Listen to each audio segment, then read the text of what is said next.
Hi everyone, Jason here from spiritualbabies.net.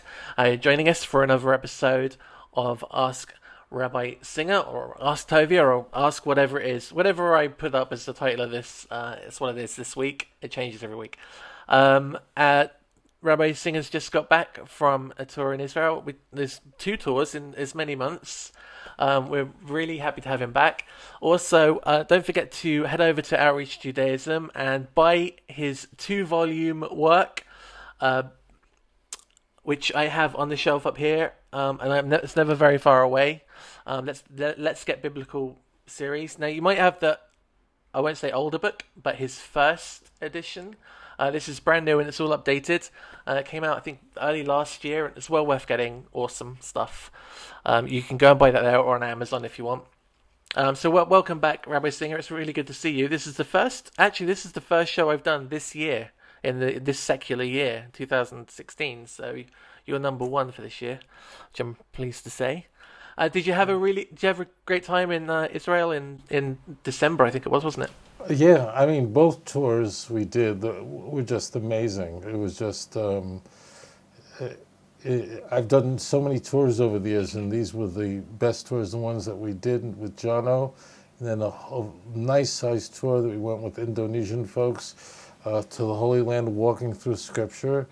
I miss it terribly, and many of the people who have gone on our tour and the tour that followed, people talk about the physical jet lag, but I think the spiritual jet lag that creates the vacuum has left a lot of people who did not expect to feel that sense of emptiness and void not being in the land of Israel. Yeah, you're absolutely right. And it was interesting because for many of us that went, before we went, we only knew many of the other people in a 2-dimensional way through Facebook, and then suddenly you get to spend 2 weeks with these people in Israel experiencing all this cool stuff, and then you get home and it's painful because the community that you felt, that's detracted somewhat now, and you're on your own again, and it's quite harsh, and you almost wonder whether it was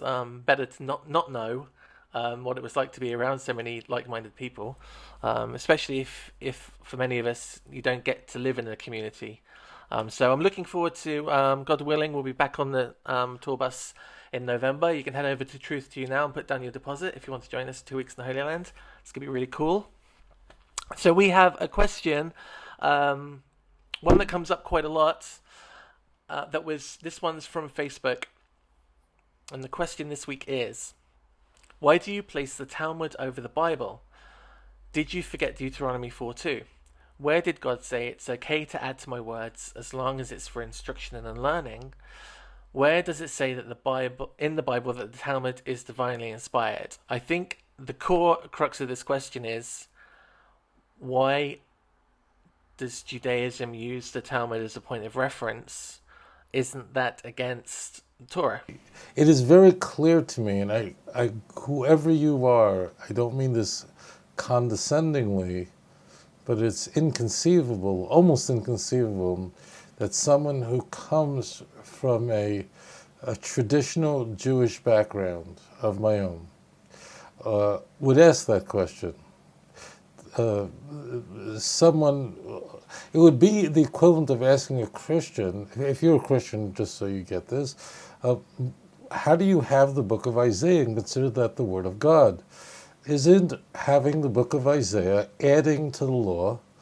Isn't calling Jeremiah a holy book adding to the 5 books of Moses, adding to the law? Doesn't it violate Deuteronomy chapter 4, verse 2? How could you possibly have a book like Zechariah?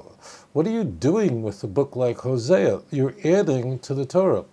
That's if you want to know, like, how does a religious Jew process that question?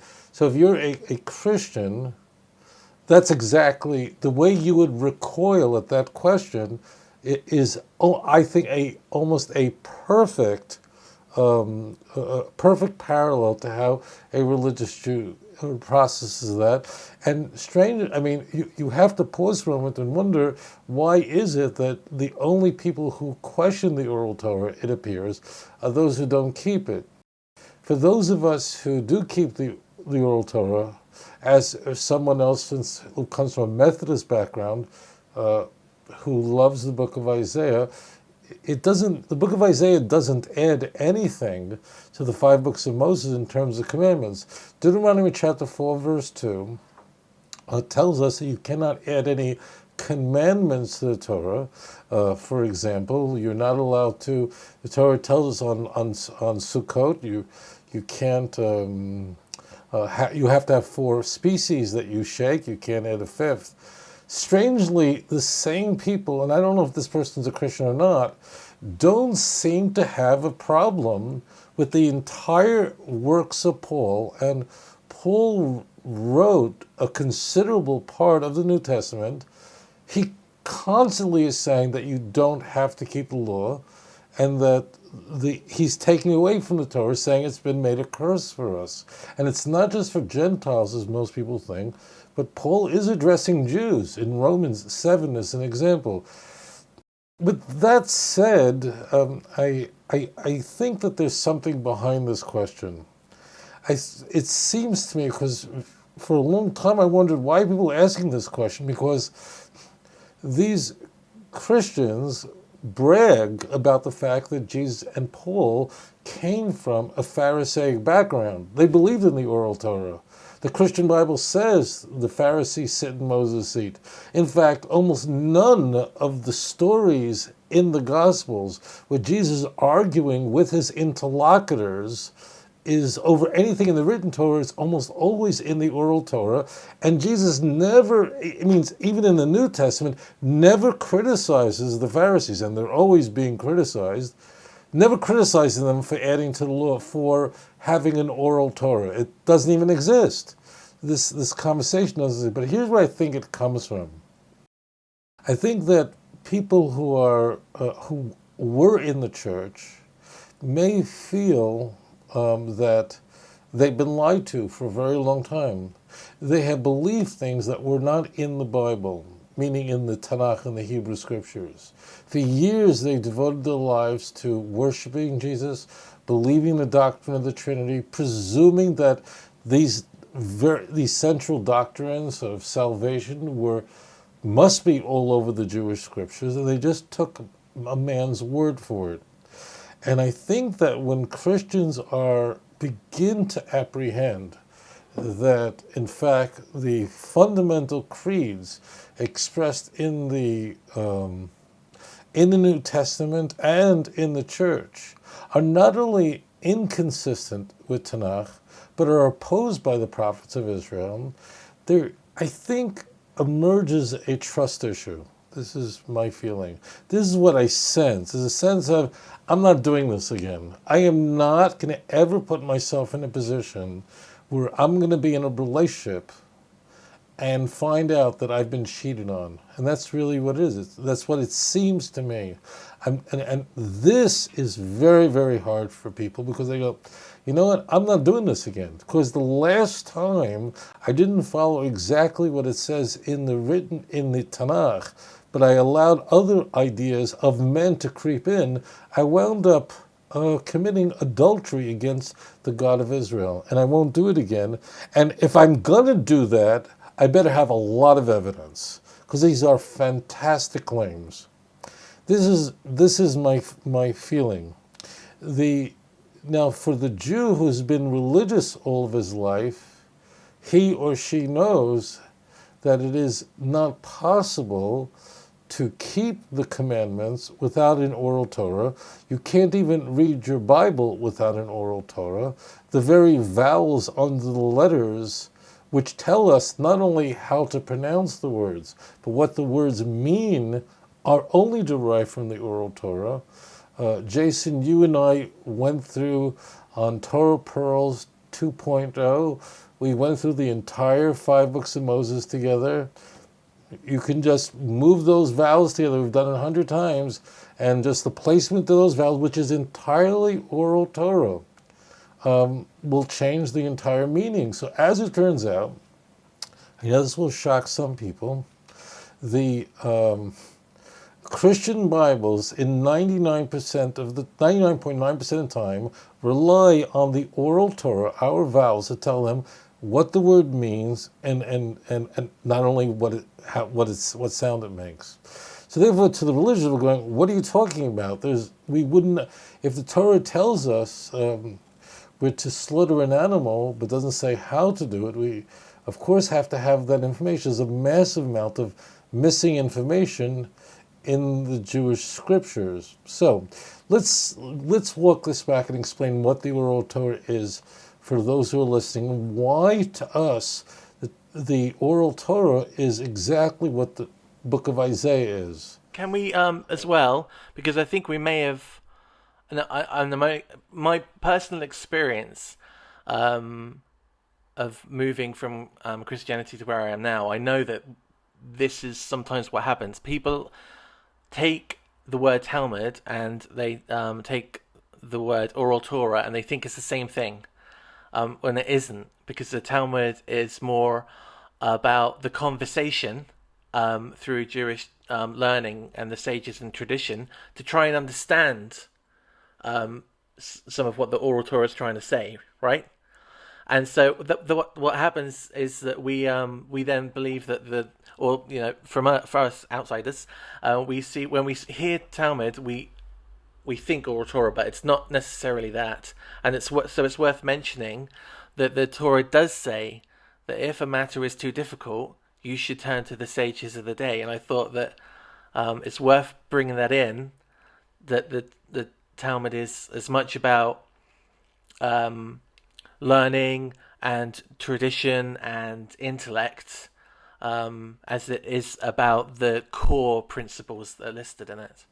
The Talmud is, I'm pretty sure, the largest single body of literature from the ancient world that exists, period. We're talking about 6,500 folios. We're talking about a document that's so large that if you read a folio a day, it would take you some 7.5 years to complete it. It really is not monolithic. So the Talmud contains information about how to treat people properly, the oral Torah, a discussion of new living cases and how to apply it.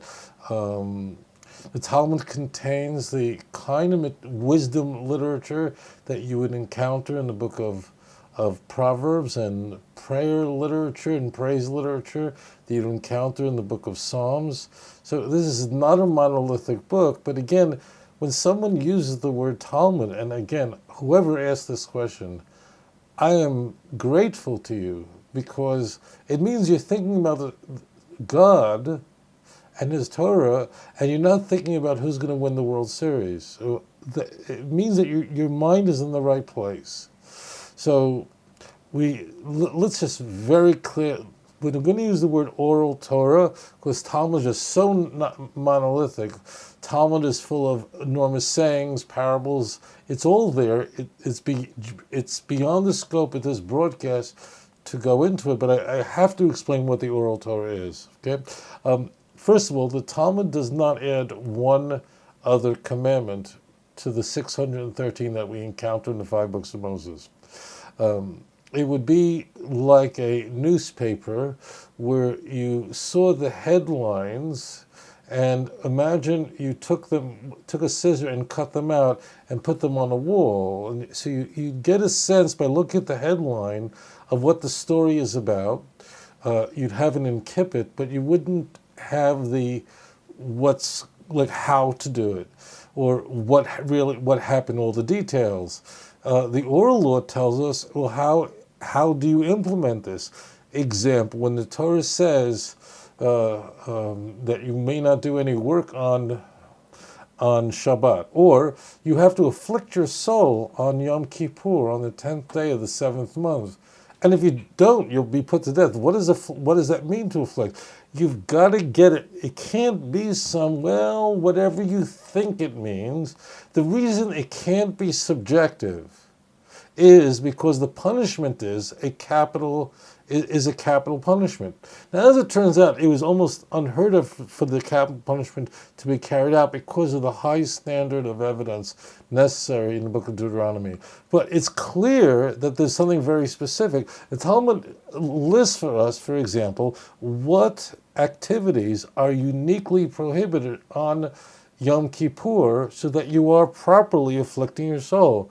Because the Shia in Iran, they have a holiday called Ashura. In fact, all Muslims do. But they beat themselves and whip themselves on that day. Maybe that's what Yom Kippur means. So obviously, there had to be some meaning. There had to be very specifically, this is what you're permitted to do. This is what you're not allowed to do on Yom Kippur. It's fair to say, right, that the Hebrew word for afflicted in the sense of Yom Kippur doesn't mean fasting in the whole of the Tanakh. It means tons of other things. It's raping and slavery and a whole load of things, but it never means fasting. So if we are to only use the Tanakh for that, then the one thing you can't do if you only use the Tanakh is fast on Yom Kippur. You can do many other things, but if you're going to take this Tanakh as your only source, when it gets to Yom Kippur, fasting is what you don't do. In fact, that's brilliant, Jason. That's brilliant. And I'll take it further. We know that Isaiah was a Pharisaic Jew and believed in the oral Torah. Why? Because in Isaiah 58, Isaiah happens to mention Agavurche, which means just passingly, that on Yom Kippur, in Isaiah 58, the Yom Kippur, that the Jewish people do not eat on this day, on this Sabbath of Sabbaths. Now Isaiah lived, now stop for a moment.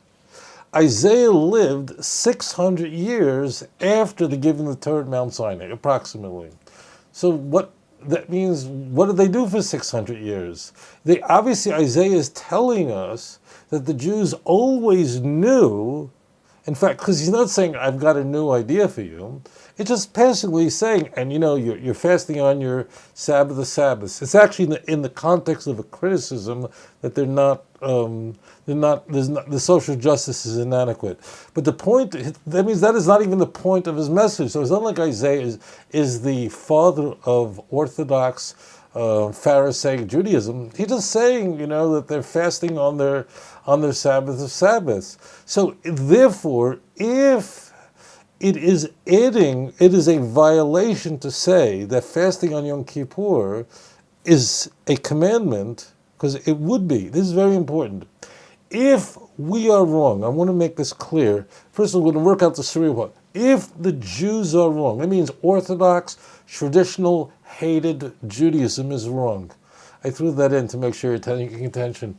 If we're wrong, then saying that you must fast on Yom Kippur is not just incorrect, it's a sin.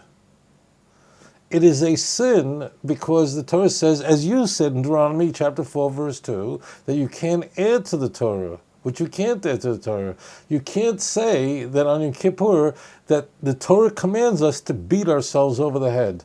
You're not allowed to do that. If you do that, you've violated the commandment. So therefore, the oral Torah does not add does not add a commandment, but rather the oral Torah tells us how to. The Torah says this should be the first month. What month should be? How do you count the months? How do you intercalate extra months to keep Passover in the springtime? How would you keep Shabbat? What work are you not allowed to do? Can I pick up this microphone in my hand? This is work. Is it prohibited? Maybe I can't. Maybe can I pick up this bottle? Can I do that? There's work, but I can't do it. As it turns out, although technically this is work, but it isn't work as far as Shabbos goes. There are 39 prohibitions, prohibited types of activity that's forbidden on Shabbos. And incidentally, and here's this settles the case. We see repeatedly in the prophets, who you, the questioner, believe in, that they warned the Jews to keep this oral law. It means your question was, where does the Bible tell us that there's a Talmud? It tells us exactly that, except of course it doesn't use the word Talmud, because that exact word hadn't been invented yet. But we find, for example, in the book of Nehemiah, it says to keep the Talmud. The only thing is he doesn't say Talmud. He says, don't buy and sell on the Sabbath day. Jeremiah 17, 18, 19, 20 says, keep the Talmud. What do you mean? He says, you can't carry from a public domain to a private domain. The prophet Haggai says, keep the Talmud. Of course he doesn't say keep the Talmud, because the word hadn't been invented yet. And that's just a word. But in the book of Haggai, just a brain set, just to understand how important this is. The Jews, Haggai was one of the three last prophets of the Jewish people, along with Zechariah and Malachi. The Jews were now building the second temple, yes? And the Jews were shattered. Why? Because the other temple had been destroyed because the Jews had just been a disaster. And Jeremiah had screamed at them, reference verse chapter 7, that you idiots, your temple isn't going to save you. Your sacrifices isn't going to save you. Do not say the temple are these, the temple are these. It won't help you. Don't you get it? Your rituals and temple is not going to help you. When did I tell you? So what effect, listen up, Kinderlach, listen up. What effect did the banging over the head of Jeremiah have on the people who were saying to them, the blood sacrifice are just not important. It's all the other things that are important. Now, when Jews are coming back for the second time, needing to build a second temple, not many, but 40,000, what was on their mind? They're going, all right, God doesn't care about sacrifices. It's not really important. We know we messed it up. So they actually were like, is this really important? And Haggai is going, hey, I'm going to test you guys. You guys do have to know the laws of sacrifices. And he starts asking these questions. If something touches your cloak, if food touches that, and that. And you go, I defy anyone to explain that. You can't explain it without the oral Torah. All the questions of impurity that are there are. Here's one other crazy thing. So Christians have sects and Jews have sects. We have heresies like everyone, and we have heterodox groups like every other religion. As it turns out, we have a heterodox group called the Karaites. Now, what did they have to do? The Karaite is a schism that goes back to the early medieval period of a massive split, of a massive break in the Jewish people, let's say 7th century, 8th century in that period, and then you have this breakaway sect that said, we don't believe in the oral Torah. But here's what's interesting is, remember I said to you earlier, you can't keep the Torah unless you know the oral Torah. So what did the Karaites do, who said, we don't believe in the oral law? Now, what they were really doing is they were rejecting the ecclesiastical authority of the sages, of the rabbis. They had to invent their own oral law. I'm not kidding. Now, I'm not talking about the Karaite who lives in San Francisco, who belongs to a Karaite group online. Those are not the serious people. But if you go to Karaite communities in Israel, they have their own method of slaughtering an animal. Not only that, this will shock you. The Karaites have their own shechita, their own way of slaughtering an animal. And I'm not talking about the American Karaites that wear a badge and go to the meetings. Forget them. These are just people who go online and whatever. I'm not talking about the guy, from Florida who signed up on a Karaite website. He doesn't know anything about this. I'm talking about the Alta Karaites, which means the Karaites from Egypt, the Karaites from Turkey. They will not eat an animal, eat meat in a kosher restaurant. Why? Because it was slaughtered according to Pharisaic, they call us rabbinic shechita, and not Karaite slaughtering. Hold on. Stop the show. I'm not kidding. I'm just right now, take my word for that. Go look it up. They had to manufacture their own oral law, or they'll call traditions. Why? Why did they do that? You think this was pleasant? This was horrible for them, but they had to do it because they have to slaughter an animal in a certain way. The blood has to go. So they developed their own traditions. So So therefore, it is not possible to keep the written Torah without the oral Torah. The oral Torah does not add to the commandments in any way, but rather just tells us how to do it. One last example is very quick. I have a whole chapter in my first volume of Let's Get Biblical. On Let's Get Biblical on It's worth this. mentioning as well that the Karaites have their own synagogues and their own rabbis, and in the synagogues there is an ark and there is a Torah scroll, and there's this whole hierarchy of things which people don't associate with Karaites, because for the most part, social media, the people who support Karaism on social media don't really know what Karaites do. They only have to be fair, I'm going to say most people only have an understanding of what they think Karaites are because of one person, and that one person has filled out for them what they think Karaism is, but it's not. Karaites, they go to synagogue, they have rabbis, they have a complete structure and tradition, and an oral passing of that tradition to other people. There's this idea that they don't have an oral law, but they absolutely do have an oral law, and they have all the physical trappings of any other sect of Judaism. Last example, just think about it, okay? The Bible says in Exodus that if you poke out someone's eye in tachas ayin, an eye for an eye, a tooth for a tooth, okay? Now, let me ask you a question. If a blind person goes and pokes out another man's eye, how does he punish? You really going to pluck out his eye? How do you... It doesn't make sense. I mean, do you really... If you don't believe in... The oral Torah says, when it says an eye for an eye, it does not mean you pluck out the person's eye. It doesn't mean that. But rather what it means is that you have to compensate the person monetarily for the loss of the eye, for the embarrassment, the loss of wages, and so on. This is very complex in how do you assess the value of an eye? I'm not going to go there. But the key is, if you don't believe in the oral Torah, that means you believe that a person's eye is you have to pluck out the person who offends it. You have to kill women who have an abortion. Why don't you? Why don't any woman who has an abortion she should be put to death? Ask yourself that question. Without an oral Torah, that's what you believe. So therefore, what really happens, I think, is for many exChristians, until they actually live Jewish life. And this is where the transition happens.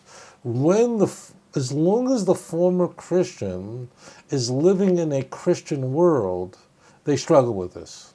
This is a very big struggle. And I say it to you honestly, there's a reason in the Bible why we're told to live in the machna, in the encampment of the Jewish people. And why Reuben and Gad and Menashe were confronted over the fact that they wanted to live on the other side of the Jordan River. I'm not going to lie to you. It's very clear that Hashem wants those who are part of the children of Israel, or wish to cleave to the children of Israel, to live in the encampment of the Jewish children of Israel. And if you don't, I'm not saying you will be led astray, but your understanding of God is just academic. It's on a computer screen. It's in a book. You're not really living it. And people who convert to Judaism, they must move into a Jewish community for many, many reasons. But this is the big one. Unless you live the life of a Torah Jew, you can't understand it.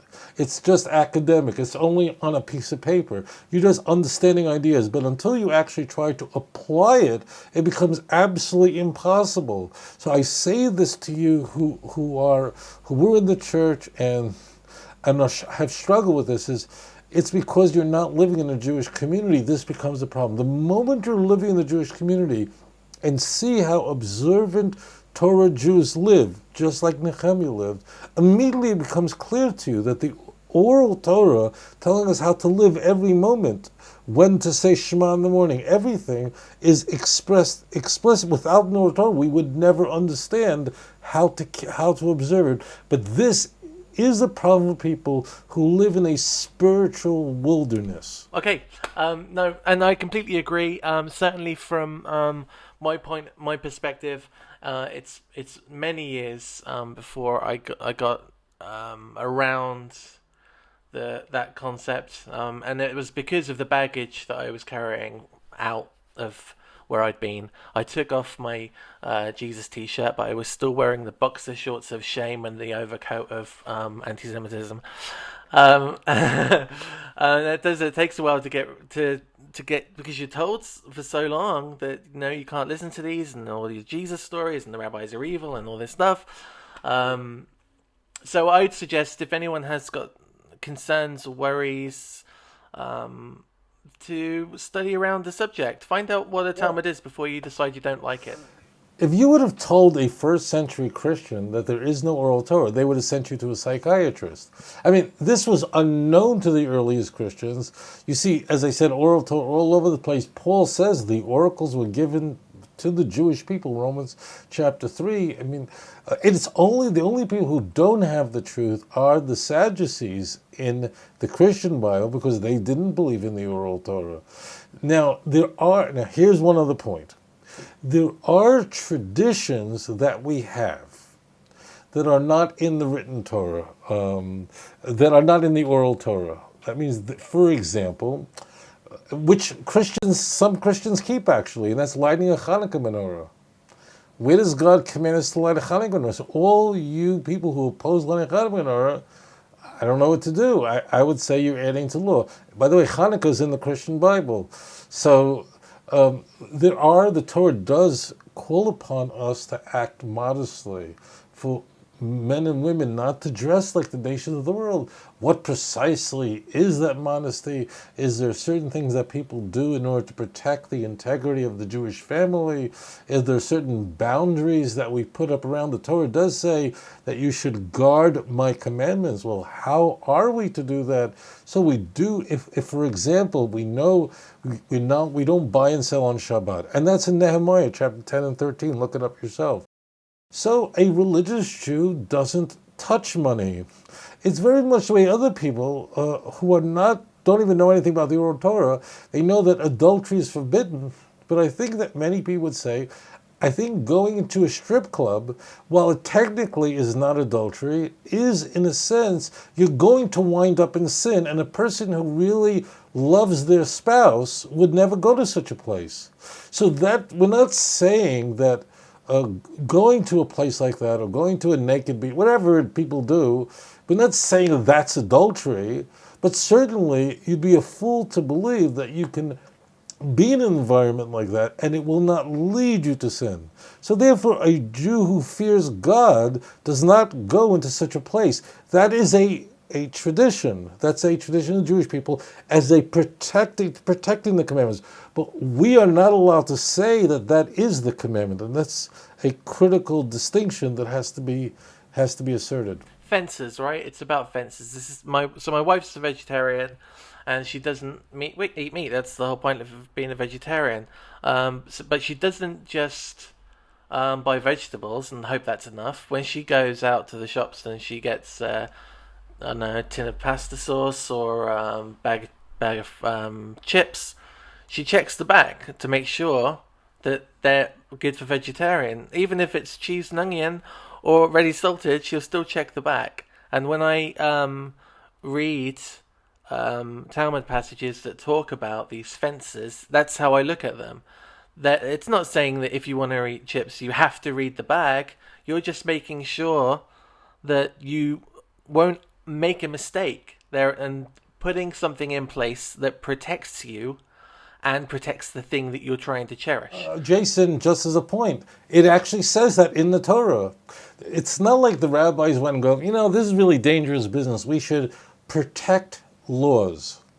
The Torah tells us it's actually a commandment to protect laws. Look up Leviticus chapter 18, verse 30. It literally says, and you should guard my guards. You should guard my laws. You find the same thing in Exodus 23. The Bible, it's not like, it would be a nice thing if Jews wanted to go, look, I feel weak in a certain area. I'm going to put up a fence so that I'm faithful to my Lord. Fine. But this is even further. The Torah actually commands us to place fences up. Now, those fences are not the biblical commandment. those fences we call fences. That means if I'm not allowed to buy and sell on the Sabbath day, so religious Jews go, okay, then we don't touch money. If we don't light a fire on Sabbath, we don't touch a book of matches. Why? Because it might lead us to lighting a fire. It might lead us to using the money. The Torah actually says that you should put up safeguards in order to protect the integrity of my commandments. Good. You know what? I think that might be it. That was awesome. We fit much more in there than I thought we were going to. I hope you've enjoyed it at home. If you've got questions on this, further questions, leave them in the comments under the video and we will get back to them. It's such a huge subject, and I know a lot of people passionately don't understand or are passionately against it, and many people are passionately for it. And I can honestly say that I've done a 180 on this subject over the last few years as I've learnt more about it and tried to open my mind a little bit to the concept. So I just want to say thank you, Rabbi Singer, for joining us again. It's really awesome. It's one of the thrills of my week is getting to spend some time with you. And thank you at home for watching. Head over to Outreach Judaism. Buy his books. They are awesome. There's also a whole load of free stuff on there, videos and audio. And is toviasinger.tv, is that the video site? Yes, toviasinger.tv and outreachjudaism.org. Brilliant. And so we, insider information here, but when my wife and I go to bed at night time, we stick the tablet on and we find a playlist of shows and we listen to Rabbi Singer as we go to sleep. I'm not saying that he makes us go to sleep. I'm saying that if you're going to have a few minutes left of consciousness, you want to fill it with good things. That's right. Thanks very much for watching, and we'll see you all again very soon. Bye-bye.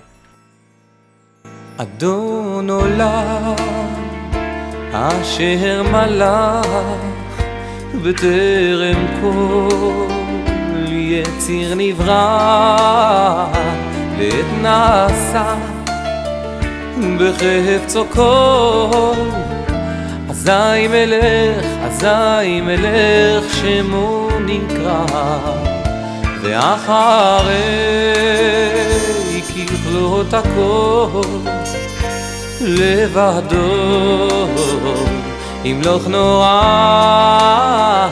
והוא היה והוא הווה והוא יהיה בתפארה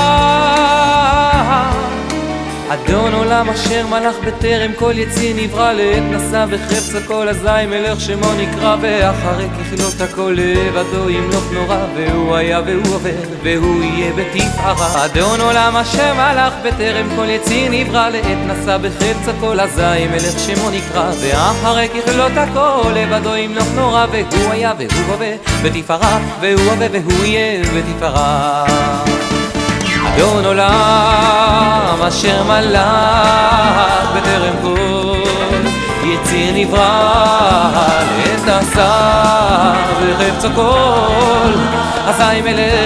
כל אזי מלך שמו נקרא ואחרי ככלות הכל לבדו ימלוך נורא והוא היה והוא הווה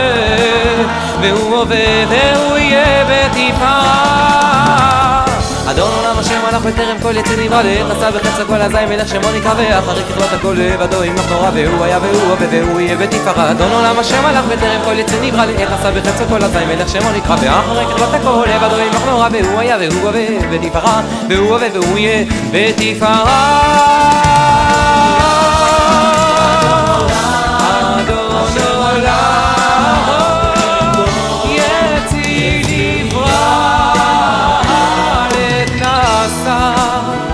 בחפצו כל אזי מלך שמו נקרא